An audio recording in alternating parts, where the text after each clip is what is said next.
கூலி அது எந்த அளவுக்கு கடக்க முடியுமோ எல்லாத்தையும் கடந்து வந்துகிட்டு இருக்கு. இப்போ ஓடிடி அடுத்து ரிலீஸ் எதிர்பார்க்குறாங்க.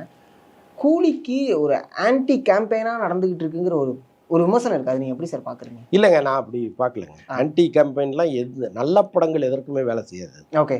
ரொம்ப ரொம்ப ரொம்ப கம்மி பர்சன்டேஜ் வேணா வேலை செய்யலாமே தவிர ஒரு படத்தை ஒரே அடியாக வந்து ஆன்டி விமர்சனங்கள் காலி பண்ணவே பண்ணாது. படம் நல்லா இருக்கிற பட்சத்தில். ஓகே. அதுவும் இந்த படம் வந்து எதிர்பார்க்கப்பட்ட படம். பெரிய பெரிய ஸ்டார்கள்லாம் அது உள்ளே இருக்கும் பொழுது எல்லாருமே ஒரு முறை பார்க்கணும்னு நினைக்கிற படம் இது.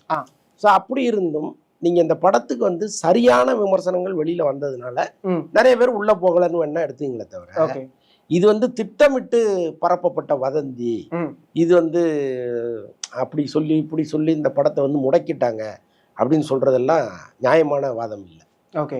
ஏன்னா ஒரு படத்தில் எப்போதுமே நிறை குறை ரெண்டுத்தையுமே சொல்லலாம். ஆனால் இந்த கூலி படத்தில் அதிகமாக குறைகளை மட்டுமே வெளில சோஷியல் மீடியாவில் வந்து தொடர்ச்சியாக வந்துக்கிட்டே இருக்குது. அதை மட்டுமே பேசிக்கிட்டே இருக்காங்க அப்படிங்கிற ஒரு குற்றச்சாட்டு முன்வைக்கிறாங்க. அதை எப்படி சார் பார்க்குறீங்க? இல்லை, அதுக்கு என்ன காரணம்னாங்க, லோகேஷ் கனகராஜ் மீது இந்த மக்கள் வச்சுருந்த நம்பிக்கை. ஓகே. என் நம்பிக்கையை நீ பொய்யாக்கிட்டே அப்படிங்கும்போது இன்னும் 2 வாரத்தை சேர்த்து தான் வரும்.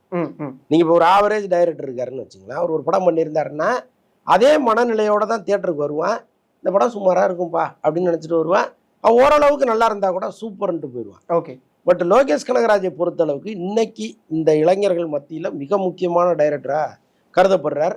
அவர் கையில் ரஜினி, சன் பிக்சர்ஸ், அமீர்கான் அப்படி ஒரு செட்டு வந்து உட்காரும் பொழுது, அனிருத்தெல்லாம் உட்காரும்போது எப்படி நினைப்பாங்க, இந்த படம் வந்து லோகேஷ் கனகராஜ் லைஃப்லேயே ஒரு ஹையஸ்டான படமாக அது இருக்கும், பயங்கரமாக ஸ்கோர் பண்ணுற படமாக இருக்கும் அப்படின்லாம் நினச்சி தானே உள்ள வருவான். ஓகே.